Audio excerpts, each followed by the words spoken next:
Hey class, in this video I'm going to be talking about our audio unit. You probably notice I have some headphones on because we are going to be listening to audio. Um, it is a little loud outside my apartment today. There's some construction going on, so that's not great for recording a lesson about audio, but I don't think it'll be too big of a deal. So yeah, let's go ahead and get into it. So you can see the rundown here. We're going to talk a little bit about the schedule for this unit. I'll show you guys what some links and resources on the audio page. We'll look at Adobe Audition, which is the program that we'll be using. In the past, different versions of this class use different software. So a lot of the time I use a different software called Audacity, which is a free audio editor. But since we're already into Adobe with Photoshop, I figured we could use Audition, which is a slightly more professional level audio editing platform. But if you've used Audacity before, that's also a good program to use, and you might use it in other classes as well. We'll talk about recording into the program as well as recording with your phone. We'll look at some of the sort of terms that we're going to be talking about when we edit audio, kind of like we did in our intro to the image unit. And I'll be using Audition as a way to kind of demonstrate some of those terms. So let's go over to the website for a moment and look at the audio page. So under topics, our second topic is audio. You can see there's a link here to Adobe Audition, which you can download to use here. If you're already logged into your Creative Cloud account, you should be able to do that pretty easily. If you might have the app already on your computer, so you can just download it through there. Or you can go to the website and go to view apps, and you should be able to find it pretty easily. It's this purple one that says Audition. And you can click on that and download it, or access it from your Creative Cloud app on your computer. So however is easiest for you. If you have any issues with that, let me know. But that's what we're going to be using. These are the videos that I'm going to be recording, so I'll record these and add links to them here. There's a couple links here for tutorials for recording with your iPhone or your Android phone. This isn't necessary, but it's something that you may want to do. These are both just YouTube videos. I think they're pretty straightforward. Let's mute that ad. So yeah, this is a quick video that just goes over recording with your iPhone. And then there's another one for Android that I think should work for different types of Android devices. If you do have any issues with that and want to go over different recording options, we could talk about that in office hours or on email. There's a bunch of links here to Creative Commons licensed sounds. We'll look at that a little bit more in the next video, but we'll download some sounds like we did with our images and add them into our project. There's a bunch of resources to kind of more background information about sound. So a lot of this stuff will kind of review some of the stuff I talk about in these videos. But you might want to kind of get more detail or check out some more stuff. There's a couple good videos and podcasts here about sound that may be interesting from different industry points of view. So there's a famous podcast called Serial, which is a really good example of sound recording and editing and storytelling. There's another podcast called The Sound of the Artificial World that talks about sound recording and sound effects and stuff like that for audio, and it's really interesting. And then this video here is a Foley artist, which is somebody who records sound effects for film. And that's a really fun video because you get to see how the artist kind of creates all these different sounds that you see in the movie through different practical effects. So that's a pretty cool one to look at as well. The project that we're going to be working on in this unit is called Audio Portrait of a Place. This is pretty open-ended, like all of the assignments in this course are going to be. So you can interpret this in a lot of different ways, but the basic idea is to try to create a sense of a specific place through editing different components of audio together. So if you wanted to go somewhere and record outside or in a place that you go to, you can do that. And then you could also record yourself talking or a voiceover, or if a friend or somebody talking, and you can also add sound effects and music and stuff like that. So we'll kind of talk about editing all those things together. And the idea is to create a sense of a place. If you have other ideas for things that you want to do, just let me know. I'm open to different concepts, but this is kind of a starting point. The submission is pretty similar to the image project submission that we just did last week. Just an open lab post, same project statement, and there's going to be a similar process of creating an edit file with Audition, and then exporting a finalized file that you can post on the blog. So we'll cover all of those things. So that's a basic overview. We can take a look at the schedule for a second and just see what the dates for this look like. So for week 4, we're going to be starting out with audio. We'll learn some recording and editing, and then we'll post a draft of a recording. In week 5, we'll add some filters and effects. We're missing a week in here because there's a holiday, so we'll have a little bit more time in that first week.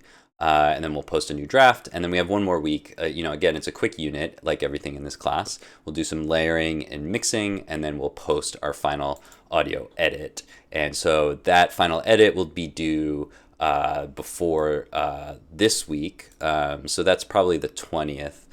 We can actually check let's check the deadline on Brightspace and just make sure we've got that right. So audio is due October 20th.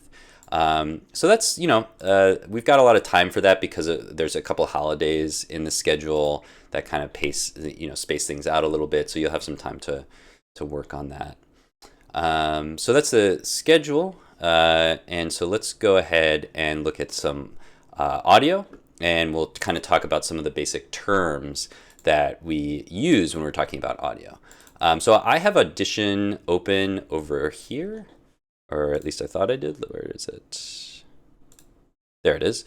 This is what Audition will look like when you first open it. Although the very first time you open it, you'll probably get one of those Adobe tutorial thingies. It works the same way as Photoshop. The interface is a little bit different. It's a little more condensed because there's some more information here. So to me, it feels a little bit more condensed than Photoshop, but it has the same properties in the sense that just like the Photoshop interface, there are different types of windows.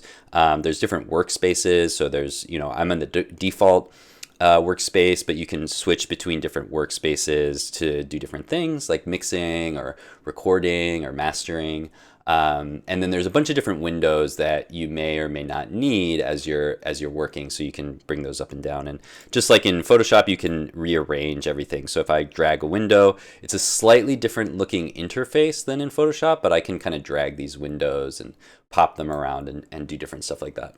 I don't really usually change the interface in Audition too much, but sometimes I might set up a couple windows up here. So I might have like a mixing window so I can focus on mixing and then go back to the default window.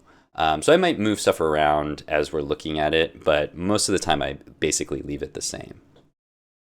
So the first thing that I'm going to do, I'm going to record some audio actually directly into Audition here. You can do that through your computer microphone. I have a little USB microphone that I've got plugged in. I have sort of a weird setup in order for this whole thing to work, but you should be able to do it pretty easily just with your computer microphone, or if you happen to have like a USB microphone. You can even connect your phone through your computer. There's lots of different things that you can do. But before we get that set up, let's just save this project. So I'm going to go to File and go to New Multi-Track session, and just save this on my computer. So I'm just going to give this a name, Intro. I'm just going to be demonstrating some stuff, so I'm not really creating my project quite yet. And I'm going to make sure this is in the MMP 100 folder on my computer. I don't have an audio folder yet, so I'm going to create one. I'm going to create a new folder called Audio, and I'll just choose that folder. And it's asking me some, basic stuff about how I want this project to be set up. And I'm going to leave all these defaults the same, but we're going to talk about each one of these defaults. We're going to talk about sample rate, bit depth, and stereo versus mono. So we'll kind of talk about all these things, but I'm just going to leave the defaults here for now so we can get started. And then once have some recorded audio, we can talk about what those things mean. Okay, so this is what the session will look like once I've got it set up. You can see in my file browser up here, there's this intro.sesx. That's a session file for Audition. And eventually we'll use that file browser to bring stuff into our project. But for now, we're going to be recording directly in here. And then we've got a whole bunch of tracks. And one of the things I like about Audition is it kind of color codes all these different tracks to make it easier to see the tracks. I'm kind of zooming in and out. Again, I have like one of these 3-button mouses, so I can scroll in and out on these tracks to kind of zoom in. When you zoom in, you see a little bit more detail of what you can do with the tracks. And when you zoom out, you just see the tracks kind of stacked on top of each other. One thing, I don't really love that they sort of add 6 tracks by default. So one quick way to get rid of that is to go to multi-track, go to tracks, and just say delete empty tracks. And then it'll just show you this mix track at the bottom where all of the tracks that you have go into this mix track at the bottom. So now I can go back and just add in. I'm going to add in a mono track because I am recording from just a mono microphone. Mono, it means that there's just one channel, but most audio is actually in stereo. So you have 2 ears, and so we record audio in stereo to kind of recreate the sense of having a left and right stereo field. And you've probably heard that. You might have heard music or movies or things like that where something is really loud in one channel or the other to kind of create a sense of positionality or space. We're not going to look at that right now, but we might get some stereo music or samples that we'll add later. But for the audio recording, since I have a microphone with just one input or just one channel, I'm going to use a mono track for this. Once I do that, I can kind of zoom around. I don't have any audio yet, so there's no real point in doing that. But again, if I kind of scroll on top of the track itself, you can open up all these controls. And then, if I scroll the other way, they kind of disappear. So if I click this little magnifying zoom out glass here, it's just going to fit everything into the space that exists already. So I'll go ahead and do that. So I have my track here. It's called track 7 because I had 6 tracks before and then I added another track. But I can give this track a name, like I can name my layers in Photoshop. So I'm just going to call this example. And then I'll save the session. And so here you can see this input. This is the part that you may have some issues getting set up. So what you want to do is go to your audio hardware and just make sure this looks like what you would expect it to look like. So you're going to have an input parameter and an output parameter. So you can see my input parameter is this USB microphone that I have. You might have like you might have like a webcam with a microphone. That's what this Realtek USB mic is. You might have other stuff in here. I have a few extra things in here because I have this kind of convoluted audio setup that lets me record the audio from my computer and the microphone at the same time, which on the Mac is way more difficult than it should be. Anyway, not really relevant. That's why you can see I have this like screen record out. But you probably want like external headphones here or speakers, depending on what you're working with, but you'll be able to see the options here. And if you can't hear the audio or you can't record, then you can play around with that input and output until you get something that sounds right. So I'm going to hit OK here. So now I'm almost ready to record, but there's a button here with a little R, and that enables the record from the microphone. So if I don't have that on, you won't be able to record. Once I turn it on, you can see my voice coming through the microphone. And this little level bar here gives me kind of the loudness of the voice. And we'll talk about what that means in a moment. But one of the things we can just really easily see from this is basically how loud we are. So we see basically green, yellow, and red. And it's color coded in the way that you might imagine. Green is good, yellow is like, be careful, and then red is like, that's bad. So you can see I'm actually getting quite a lot of red here. And that's because I'm pretty close to the microphone and I'm, talking directly into it. And so whenever you see that red, that means you're too loud. And so you can do a couple things. One is I can just move back from the microphone, and now you can see I'm much quieter. So the positioning of the microphone is really important for recording. You do want to record reasonably loud. You don't want to be so quiet that you can't understand what you're saying, but you don't want those red clipping because that's when you get distortion in the audio signal. Another thing I can do besides just physically moving back is I can lower the input volume. That's what this little slider does here. And if I go to the left with the slider, I'm just clicking and moving my mouse to the left, you can see that it gets quieter. And then, eventually I kind of lose that redness. Okay, so I think a good default here would be like -6. And so I'm still getting a little bit of red. So maybe I would try -12. Okay, I'm still getting a little bit of red on here. So I might actually just, need to sit a little bit farther away from the microphone. But okay, that's looking pretty good. So I want to get a little bit of yellow, but not a ton. And I don't want to get any red. I'm still getting quite a bit of red here. I might adjust my overall sound settings. Okay, I have this really crazy setup. I think it's going to be okay. I'm just going to leave it as is for now. Hopefully there's not too much clipping in here. Okay. So now that we're ready, let's actually record. There is another button here that's audio input monitoring. So if I turn this on, I'll be able to hear in the headphones what the computer is hearing. I usually turn that off because it sounds really weird to me. But if you want to just like double check that it sounds okay, you can turn that on. So if I turn that on, you can hear there's going to be two of me. It's weird, so I usually have it off. Okay, let's turn it off. Okay, so let's go ahead and record. The transport controls are down here. Transport in audio recording is like play, pause, stop, rewind, fast forward. All those controls are down here, including record. If you hover over the controls with the mouse, you can also see the keyboard commands for those controls. So like play is just space. That's pretty typical for an audio application. Record is shift and space. So you can do a lot of stuff just with the keyboard rather than always using the mouse. But I'm going to click record and just record a little intro. I'm going to pretend that I'm recording a podcast just as some kind of default example. Okay, welcome to the MMP 100 podcast. Today we are talking about audio. We are going to record some audio and then talk about some of the terms that we use to describe the audio that we are going to edit.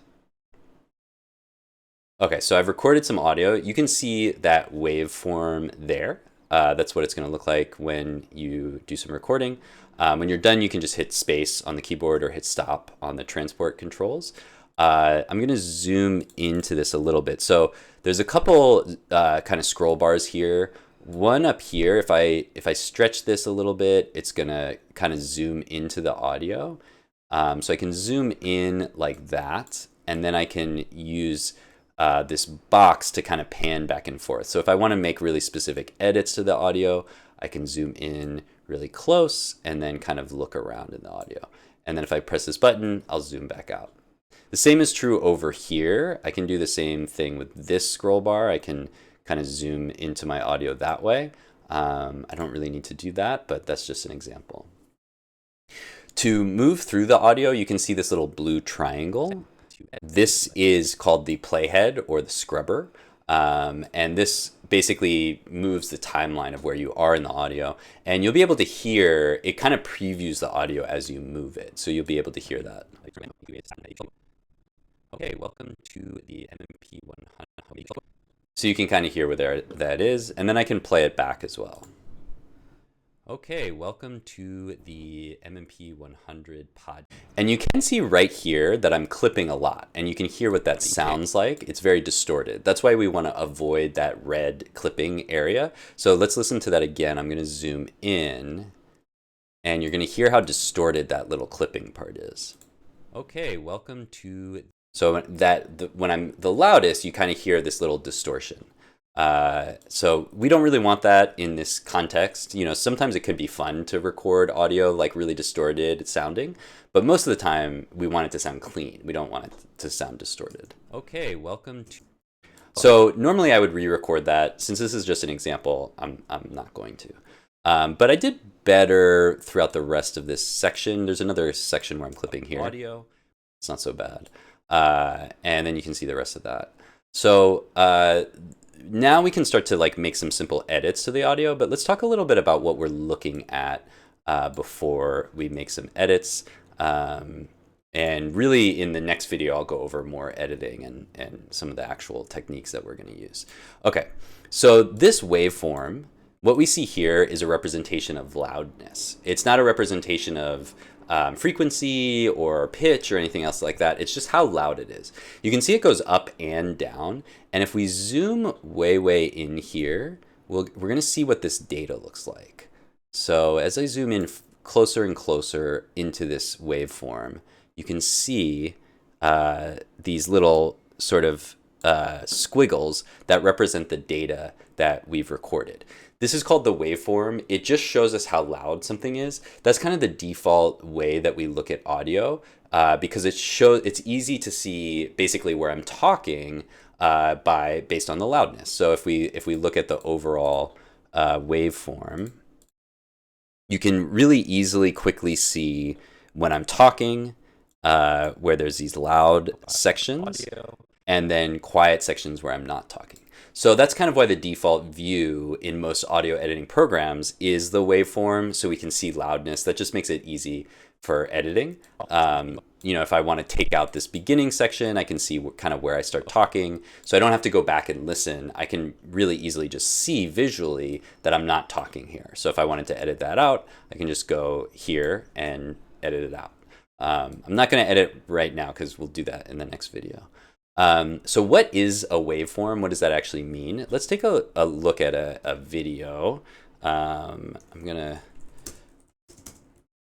I should have bookmarked this earlier, but here it is. Okay, so this is Ripples on a Pond. This little ad. Okay, so you see that splash and then the ripples go through. That is visually, what's happening physically with that water is what's always happening with sound. So when we talk about a sound wave, the way that sound works is essentially a sound is a displacement of air or matter in the air. And so when you very quickly like clap, all of the air that is in between your hands gets displaced very quickly. And we interpret that when that hits our eardrums, we interpret that as a sound. And so what's happening is you have a medium like water, or for sound, it's air, although sound can obviously travel through water and solids as well. So when the rock falls into the water, or we clap, or our vocal cords vibrate, or some other physical thing happens, this displaces all of the medium, all the air or water that's here. This is like a very goofy, basic scientific description of what's happening. When that displacement occurs, there's a physical reaction that happens where the water moves down, and then when in this case there's a rock goes past here, the water then rushes back up to fill that space, and that results in a wave. So that's why we see those ripples on the pond. So it's this displacement, something gets displaced and then everything fills back into that space. And that creates this distortion of the material, whether it's air or water or a solid. And our ears can hear that wave going through the air, and we interpret that in our brain as sound. That's a really, really kind of reductive, physical, scientific explanation of what's happening with sound. When we see this waveform in our audio editor, that's what we're seeing. We're seeing the displacement of the material over time. And what microphones are and what ears are just things that can sense that displacement. So the microphone has like a tiny little sensor in it, and when the stuff that I'm saying hits the microphone as a wave through the air, it measures that and it can recreate it digitally. Okay, so that's what a waveform is. Hopefully that makes sense. Amplitude is the loudness. That's how much displacement there is. And that's why when we look at this waveform, when we zoom in again, what we see is not just loudness going up, but also loudness going down. So it displaces up and down. That's why it's like a wave rather than just like a mountain or something like that. So the loudness up here is the same as the loudness down here, just going in different directions. So that's why we have, 0 is kind of in the middle, and then we have up and down to represent the loudness of the wave.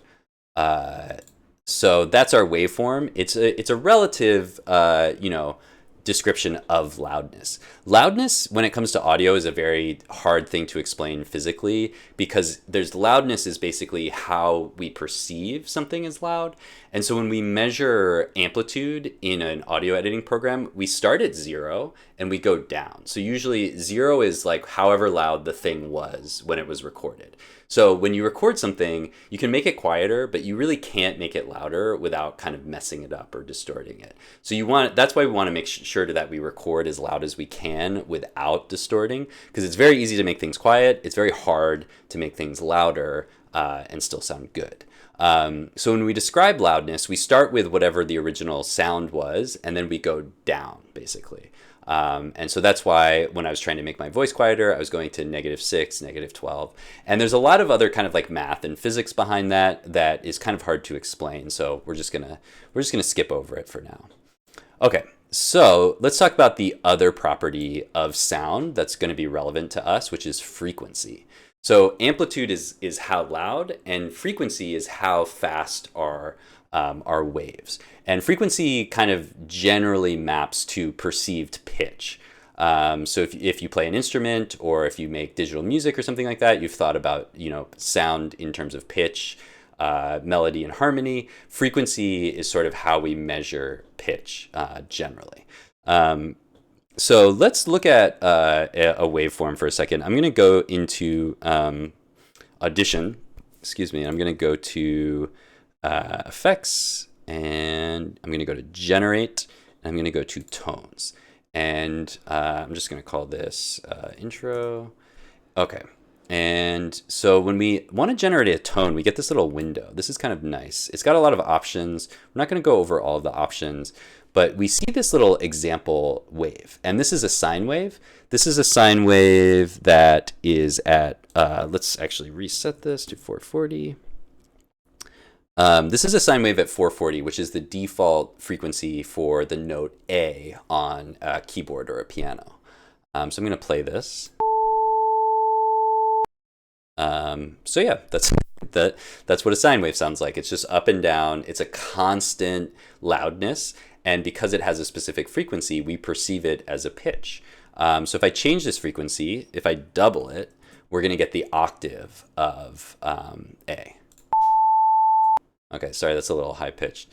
If we change our wave, like we could do a square wave. This is a similar type of wave, but it has more rigid up and down. So it's going to sound a little more kind of digital. So let's listen to that. Okay, sorry, that was very harsh. Let's turn the amplitude down a lot, maybe -30. There's also the triangle wave and inverse sine wave. So all of these are just like basic tones, and the reason they sound that way is because there's this regularity to the wave. That's the frequency. It's how many waves are there over time per second, or whatever. And so with a 440 frequency, we get that perceived A. And then every frequency, if it's a sine wave, if it's kind of just that specific frequency, is going to sound like a pitch to us. We don't have time to go into like a lot of music theory or whatever, but in most Western music, we have something called even temperament, which is sort of this like imposition of even numbers onto a set of frequencies that makes it easier to do things like harmonize. Again, we don't have time for music theory. If you're interested in that stuff, I would take the physics of music class, because they will go into a lot more depth with that kind of stuff. And if you have questions about it, I'm happy to talk about it more. But that's the basic idea. We're not going to be making music in this class, so we're not really going to think about frequency very much, but I think it's worth talking about. Okay, let's close this. So another way that we can view this data here is as a spectrogram. If I go over to the waveform view, or actually I have to click on my waveform. Okay, in the waveform view, we can see just the waveform. And if I go in here and click on the spectrogram, you can see the set of frequencies in this recording. And it's hard to see, but on the right side over here, I'm going to hide myself for a second. You can see the label for frequencies. So this is in hertz, so like 1,000 per second. And basically 0 is at the bottom. And the top is 20,000 hertz, which is sort of the limit of human hearing. Humans can hear from around like 20 hertz up to about 20,000 hertz. Some like animals, like dogs and stuff, can hear higher than that, but that's kind of the basic range for human hearing. And if we zoom in on like a section of my voice somewhere, you can kind of get a sense of where the basic range of the frequencies of my voice is. I have a slightly, kind of a lower voice than average, so my frequency range is kind of around 500, 400. Most people's talking voice is around 1K, and so a lot of like mixing is done kind of in the 1K area. After we get to about 2, 3, 4K, that gets higher than what human voices are. So you're starting to get into more high pitched like instruments and things like that. And then 20K is like very, very, very high pitched. So some people won't even be able to hear something that's at 20K. We all have slightly different ranges of hearing, but you can kind of see this just shows us all the frequencies in the voice. So it looks like there's some higher frequencies here. So let's see if we listen to that, what it sounds like. Audio. So yeah, my voice kind of went up a little bit, and so we get a higher frequency there versus my normal talking voice is maybe around here. We are talking, so that's kind of where I'm at most of the time. Again, we're not going to really use the frequency view that often because we're just going to be editing for loudness mostly, but that's just to kind of show what that looks like. Okay, let's see. Okay, so the last couple things are just some technical aspects of when we record sound, what's happening. And this is very similar to what we talked about when we were editing images. So I'll just review this really quickly. So if we have a waveform, in real life, this waveform, just like a photograph or our vision, has sort of like infinite data. Maybe not actually infinite, but like close to infinite data. On the computer, obviously, we don't have that. We have to save everything onto our hard drive. And so just like with an image, when we record audio, we do something called sampling. This isn't the sampling that you may be familiar with, like samples for beats, although those terms are obviously related. This is sampling in terms of like the actual signal of the audio. So as I'm talking, the program is recording not every like infinite amount of audio that I'm generating, but it's basically choosing samples along this waveform to digitize. And if it does this enough, it can recreate my voice or whatever you're recording so that it sounds basically like what it sounds like real life. So a sample is just a tiny little bit of audio, and a sample rate is how much audio is there. So the default for Audition is 48,000. That's kind of the default for most audio these days. It's a little bit higher than it used to be, but we have faster devices. So 48,000 is pretty good. That means there's 48,000 samples per second. So think about how big of a number 48,000 is and how small of amount of time 1 second is, and you'll get a sense of how much data goes into this recording. You might see 44.1 or kilohertz or 44,100. This is kind of the MP3 or sort of like basic audio sample rate that you would see. So if you're listening to like a streaming music, you're probably listening at 44.1. If you're listening to the radio, you might be listening to 44.1. 48 is more common these days. It's a little bit higher. The more samples we get, the better fidelity we get. So if you're watching a movie, movies are typically 96,000. So you can see that's twice as high as the 48,000. When we're watching a movie, the at a movie theater, the sound is very, very loud. And so in order for that sound to sound good while it's loud and there's a high dynamic range, we really need a lot of data. So 96,000 is kind of where most movie sound is at. And when you're recording in a studio, if you're recording music or something that's supposed to be really high quality, you probably record at 96,000. You may publish at a lower rate, but that's basically where you would be. That's the sample rate. Each sample has a piece of data. This is just like our RGB values from our images. This is how much data do we save for each sample. That's the bit depth, which is the same term that we used with audio.